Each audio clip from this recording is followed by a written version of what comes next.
When I took classes a long time ago, and I did tons of workshops, I found that what was really happening is the art teachers were either coming around and correcting drawing or telling me these little things, but they weren't really teaching me anything about art at all. It was all about the shoulders too high, the this is too dark, or this needs to be darker. Instead, they didn't talk about color theory in terms of how it applies to paint, and color harmonies, and value structure, and how to actually physically apply the paint. And I don't know whether or not they did this deliberately because they don't want to give out their secrets, or if it was just they're not good communicators. And it doesn't really even matter. What happened was, though, I discovered that it wasn't working for me, and painting seemed very difficult for me to get. And what happened was, I was in a class one time, and an instructor said, "Don't ask me why, just do this."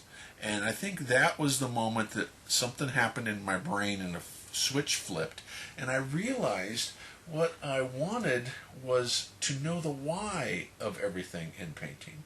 Because if I understood the why, then I could put it all together and painting wouldn't be that hard, right?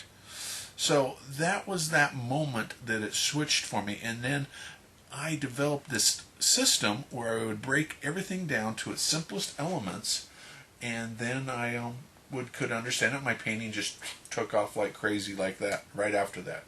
And then later, of course, I've taught it to my students, and they're like, "Oh, wow, this is just information I've never heard before. I've always heard your shoulder's too high or this is too dark," rather than the actual fundamentals of painting.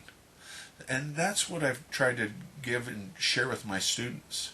And let me tell you, the very first discovery I made was that when I broke everything down to it's just the basic elements of art, that I found out that there was not a right way and a wrong way to do art. There's just art, right? Because if you look at Rembrandt, and you look at Alice Neal, and you look at Jackson Pollock, and you look at Grandma Moses, and all these other painters through time, right? There is no one way that if you took all of their art and put it together, you could come up with one cohesive way of saying, this is the rules for art. So, here's the big tip. You're going to love this. If there's no one way, or if there's no right way to paint, then really you don't learn how to paint. You learn how to paint the way you want to paint, if that makes sense to you. So that and all these rules that you've always heard, don't put everything in the center, don't paint two objects, always paint three, or odd versus even.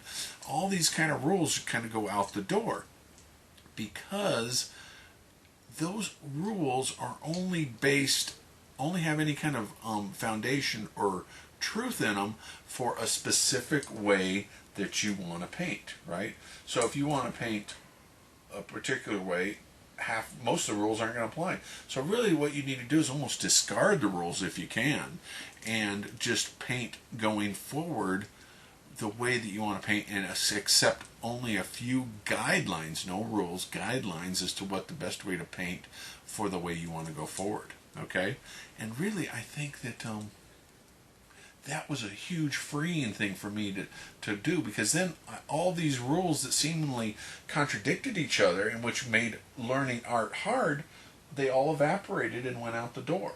So we no longer had to focus on that. Instead, I could focus on painting. And really, that's what it's all about anyways, having fun, creating beautiful things while we paint. What I did was I took these concepts and I broke them down, right? And my art, it got better. And then later, of course, people asked me to teach, and so I taught. And my students got better, and they really enjoyed it. And I only had a small area in my studio, so I could have a few students. So someone suggested I make DVDs, right? And, I didn't know anything about making DVDs, but I agreed to do it. And at first I just made them for a few friends and students, that wanted them. And then later, other people wanted them, and just kind of like spiraled into this thing where a lot of people wanted them. And if I would have made them better if I wouldn't know I was going to make them for hundreds of people. But I'm an artist, not a videographer, so I just did the best I could. So anyway, what I did is I created this set of 10 starter DVDs, and later I created a landscape course too. But what I did was I tried to share with you in these DVDs not only how to paint and demos and all that, but also the why as to why you do everything and what creates movement in painting, what creates advancing and receding planes, what's background information, what's foreground information, and that kind of stuff, rather than saying, hey, your shoulder's too high and the drawing is off, or your value is not quite right, it's too dark. Instead, if you have an understanding of what value structure is and what's even more important is structural unity in your painting, then all that just instantly makes sense, and you don't have to worry so much about the value structure, the values in the painting being light or dark, because if you understand structural unity, it automatically takes care of all that. So I made these videos. The information that you get in the videos, you won't get anywhere else. And the thing is, I really wanted to understand it, and when I was first doing this, I really felt this frustration, like I'm not getting it. The other people have got paintings in galleries, and their paintings look good. Why is it that I'm not getting it? And then finally I did this thing, and I broke it down to where I really could understand it, and I developed my system, if you will, for lack of a better word, and then it was starting to click. And I wanted to get into galleries, and I wanted to have my friends and family notice, hey, he's getting better. And I felt like kind of like an idiot, like they were thinking, well, this guy's just been painting all this time, he's not getting any better. And then finally it all clicked for me once I broke it down into the basic elements, and then I got better and better and better, and I felt happy, and I felt like if I had never done that, I never would have got better. And I want to tell you probably the one thing that I think was the best thing I ever learned. I'm going to tell it to you right now. And that was these three elements that I was missing in my painting, and I find most people are missing in theirs. In fact, I made a little phrase called PIBAMP about it. And it stands for preserve integrity of brushwork, be authoritative, and use more paint. These were the three things that I felt that I was missing, and I think that most people are probably missing in their art. And first is be authoritative, or preserve integrity of brushstrokes. So when you're sitting there and you're painting, right, you need to make a stroke, leave it alone. Don't sit there and go over it and over and over and over and over while you're waiting to figure out what to do next. You make a stroke, make another stroke. And then be authoritative, so that when you make a stroke, it's like very deliberate, so you're not sitting there thinking, should I do this? Instead, it's better to do it with confidence, even if it's wrong, than it is to do it correctly and be very timid about it.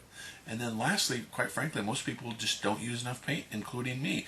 I was having these paintings that look like colored canvases instead of like paintings. So when I found out that I used more paint, not only did the paint look fresher because it had that look, but also I no longer had what looked like a colored canvas. Instead, it looked like this rich painting with brush strokes and full of life and vitality.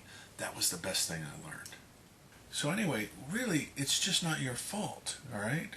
And everything just wasn't told to you, either because we have all these artificial rules that are made up, or maybe they just deliberately weren't telling us, or they just didn't know how to communicate it. And I feel like we're just the lost children of art. We're like this little band that want to get better at art, but we just never could because we just frankly didn't have the information. And there's a few lucky few who either had really good teachers who would lead them by the hand through this process and until they got it right, or that they were lucky enough to be able to figure out how to break it down themselves and then got better. And I think I have removed that barrier, certainly for me, and I felt like painting became much easier and funner for me after I broke through that barrier and was able to simplify it down. And I've hopefully done that in my set of videos so that you can understand it and understand the fundamentals and understand whys behind what you do, everything, and get us through to where painting becomes more effortless. When I first got into galleries, I had no money, and I was really excited to get into galleries because I finally got into galleries, and that was finally something that I had waited a long time for. And once I understood art, it was, I finally created paintings that were good enough to get in galleries, right? But I didn't know anything about how to make frames, or I didn't have good frames, right? And they were too expensive. When I was first getting into galleries, I barely had 2 nickels to rub together. So what I did was I decided I was going to learn how to make frames. So I went everywhere, asked people, I tried to get information from books, and I just could not find the information to make frames, right? And I So I thought, well, I really can't I don't want to put hobby type store frames on my paintings.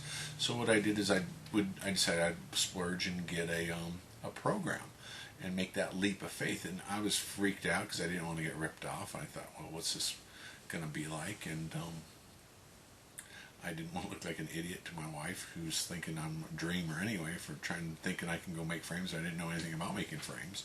But I figured, well, what the heck, you know? So I took the plunge, and I got they were back on VHS tapes back this how long it's been. And I got this program, and sure enough, it led me step by step all the way through this frame making process, and I was able to make great frames. And then all the people I was worried about thinking that I was going to look like an idiot to, like all my friends and other artists, next thing you know, they wanted me to make frames for them. And eventually, I went on to make a framing business, and I had a framing business for a while until it just got to be too much for me to handle and interfered with my painting too much. But it was a funny thing how I was so worried and freaked out that everyone was going to be ripping me off, and that it was going to be a program that wasn't going to be appropriate, but it turned out to be great, and I really got a lot out of it. And now if you look at my website, every frame you see on my website is a frame that I've made myself, because I just love to be able to make my own frames. That way I can match the painting to the frame. So really, anyway, the secret for lack of a better word, it's not really a secret, is that we need to break it down to its core elements and the basic information about what it is, the principles behind painting in the simplest form, so we can really understand it. And I don't want these to stay secrets. These I want them to get out there, because the system of art teaching that we have now, where we have all these rules that don't really apply, and then the rules only apply to this technique and not to that technique, but we don't know that when we're first starting out. And this is really what's hurting artists and keeping them down. Instead, I want artists to grow. And I think if everyone could have a good understanding of art, imagine how we could elevate art, because people will be starting from a new level, and then we can go up, and who knows what we can do with art, right? And when you learn this, you'll become one of the members of this community, right? That helps to break up this, what I want to say, this false way of thinking about it, and we can spread the word and become a teacher. I want all my people that take my classes to go on to become teachers and teach, the same thing, and plus whatever they can add to it to bring art to a complete new level, and we can change the way art education is done, right? What I've been telling you, I think if you understand my ideas of breaking it down to the simplest forms, I think if you like that, you'll like the DVDs, right? And let me tell you a little bit about what the DVDs are and what they aren't. What they aren't is a bunch of theory that is based on one idea of what art is supposed to be like, right? And they're not a bunch of boring lectures about me painting and going through the process and talking the whole time and explaining the whys behind what I do at every turn, right? Or at least I try to, And it's just a set of 10 DVDs. So what you get is you get 10 DVDs for 10 separate paintings, right? And along with those DVDs, you get pictures of what I'm painting, so you can either print them out or put them up on your computer monitor and work from your monitor at the same time you're watching the DVDs. And then you get to send in the paintings for critiques, just as if it was in an actual workshop. I look at them, and I'll send you back an audio file or a video file, usually, of what I see in your painting, and just give you some real quick tips on what you could do to maybe make it better. And the 10 DVDs, they're pretty inexpensive. They're less than $20 a piece. I think 17 something a piece. And I mean, that you spend more on that on lattes each week. A lot of people do. So, if that sounds like something that you might be interested, go down below and get the set, and let's get started and have some fun, become a great artist, change the world. Thanks.